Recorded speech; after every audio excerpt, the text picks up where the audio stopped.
चार दोस्त 12वीं पास करने के बाद एक होटल में छोटी सी पार्टी कर रहे होते हैं और बातों ही बातों में चारों डिसाइड करते हैं कि आज से 40 साल के बाद आज ही के दिन 1 जनवरी को हम फिर से यहीं मिलकर पार्टी करेंगे। और हाँ, जो सबसे आखिर में आएगा सबका बिल वही पे करेगा। होटल का वेटर भी ये सब देख रहा था। कहने लगा 40 साल बाद अगर मैं भी यहीं रहा तो आपकी ये पार्टी जरूर देखूंगा। ठीक 40 साल बाद पहला दोस्त होटल पहुंचता है तो देखता है वो होटल अब 5 स्टार बन चुका है।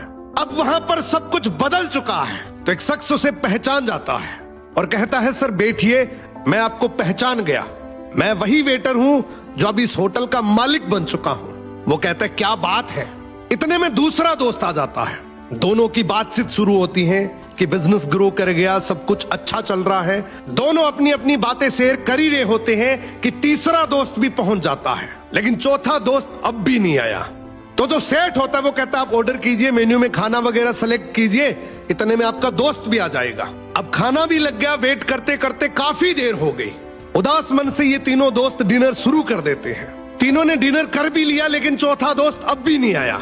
अब जब बिल देने की बारी आती है तो कहते हैं कि विकास तो शायद बहुत बड़ा आदमी बन गया, हम सबको इग्नोर कर रहा है, चलो हम ही बिल पे कर देते हैं। जैसे ही बिल पे करने के लिए काउंटर पे पहुंचे तो काउंटर का मैनेजर बोला आपका बिल तो ऑलरेडी पे हो चुका है।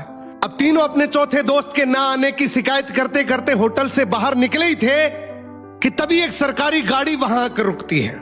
उसमें से एक लड़का उतरता है और तीनों के पैर छूते हुए कहता है मेरे पापा टीचर बन गए थे, मुझे कलेक्टर बनाने के काबिल कर दिया, लेकिन अफसोस मेरे पापा आज से 1 महीने पहले ये दुनिया छोड़कर चले गए। उन्होंने आखिरी वक्त में आपके इस वादे के बारे में मुझे बताया था और कहा था कि जब तीनों पार्टी खत्म कर ले तो उसके बाद तू वहां जाना और पेमेंट वगैरह कर देना। लड़का हाथ जोड़कर बोला मेरे पापा अब इस दुनिया में नहीं रहे, उनका वादा पूरा करने के लिए मैं आया हूं। अब ये तीनों नम आंखों से रियलाइज करते हैं कि हम 40 साल बाद ही क्यों मिले, 40 दिन बाद क्यों नहीं मिले। सपनों से हमेशा मिलते रहिए, इससे पहले कि कोई आपका अपना ये दुनिया छोड़कर चला जाए, क्योंकि आदमी सिर्फ एक पानी का बुलबुला है। अब ये रील टेक करो ऐसे दोस्त को जिससे आप काफी टाइम से नहीं मिले और अब उससे मिलना चाहते हो।